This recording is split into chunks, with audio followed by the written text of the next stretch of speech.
Isang magandang araw po mga kapinoy, no? Kumusta po kayo? Magandang umaga, tanghali, hapon, gabi. Kahit saan man parte man kayo ng mundo nandun, ano? Ngayon po ay araw ng Lunes, April 13. Ay, maganda ang panahon, ano? At 82 degrees. Aba, ay talagang pagsasummer na nga. Mainit na. Katulad po ng mainit na labanan sa gitnang silangan sa Middle East. Ano, alam naman natin na hindi nagkasundo noong Sabado. 21 hours na silang nag-usap doon sa Pakistan, pero wala ring nangyari. Ano, wala ring nangyari at walang napagkasunduan. So hindi natin alam kung anong mangyayari ngayon susunod, ano. Pero ang alam ko ay sinanggahan na ni Donald Trump ang Strait of Hormuz. Dahil daw kung ang magaling pa daw kung talagang mamimili lang ang mga taga-Iran nang dadaan doon, ay magaling pa wag na lang dumaan lahat. Okay? Ay. But kung inyong iisipin, ano? Kung inyong iisipin, tingnan natin, ano? Bigla pong dumami ang napunta ngayon sa Gulf of Mexico, doon po sa tabi ng Texas State, ano? Ang dami po ngayong mga barko doon na panlangis. At mukhang sa United States bumibili ngayon ng langis. Hindi natin alam kung ano talaga ang motibo, no? Pero mukhang nakikinabang ang US. Anyway, it's just my wild guess, ano? Educated guess, kumbaga. At any rate, so kamusta po kayo dyan sa Pilipinas, ano? Balitaan natin na talaga namang itong mga Duterte ay talagang naghahanda na, no? Naghahanda na kung sakali nga at ma-impeach itong si Sara Duterte at hindi na maaaring tumakbo ulit, aba ay naghahanda sila ng plan B. Di ba? Meron ng plan B. Ano yung plan B? Nito pong weekend, itong PDP laban na partido ni Rodrigo Duterte, ni Bongo, ni Bato de la Rosa, ni sino pa? Robin Padilla, di ba? Yan, mga partido ng mga yan, nag-elect na ngayon ng hindi na part-time, hindi na pang ano lang, temporary. Kung hindi ngayon ay talagang presidente ng PDP. Sino ito? 'Di ba? Si Basti Duterte. So, alam nyo na, pag mga ganyang ginagawang presidente ng partido, ano yan, kinakasa na yan sa susunod na eleksyon, national election.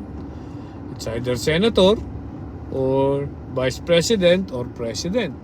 But sa tingin ko kinakasa si Baste bilang tumakbong presidente, no? Para meron namang tatakbo sa mga Duterte. Di ba? Kung sakali at itong si Sara Duterte ay matalo sa impeachment. Di ba? Kita naman natin kung ano nangyayari, ano? Na humingi itong si Sara Duterte ng TRO sa Supreme Court.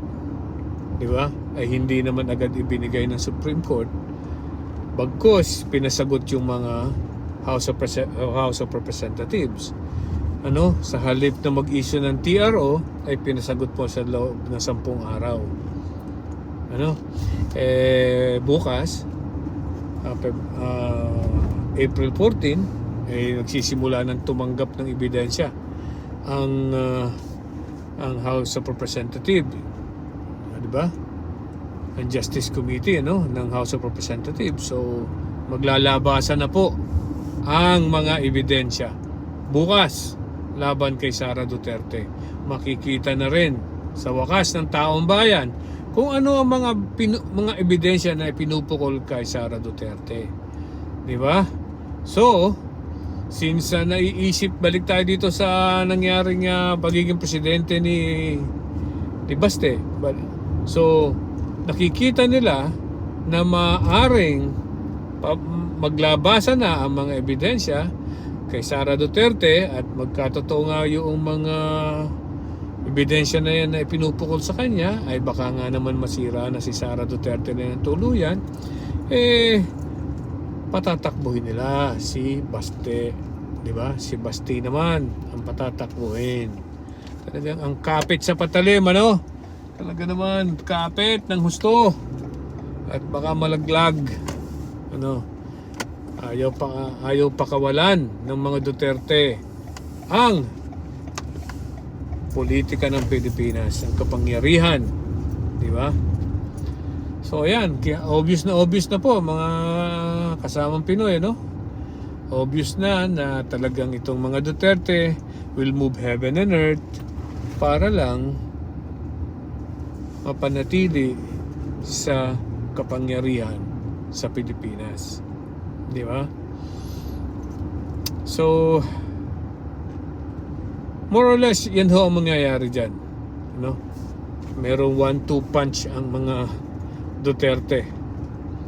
Well, ganun talaga, no? Ganun talaga yung mga yan, eh.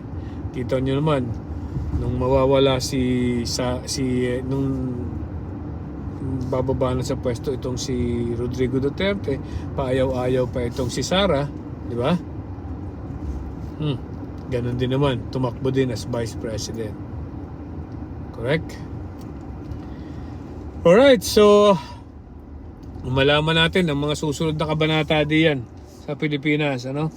At ating antabayanan ang magiging ang mga hearing diyan sa ang tinatawag nilang mini trial. Hindi po mini trial yan. Yan ay parang preliminary investigation, ano?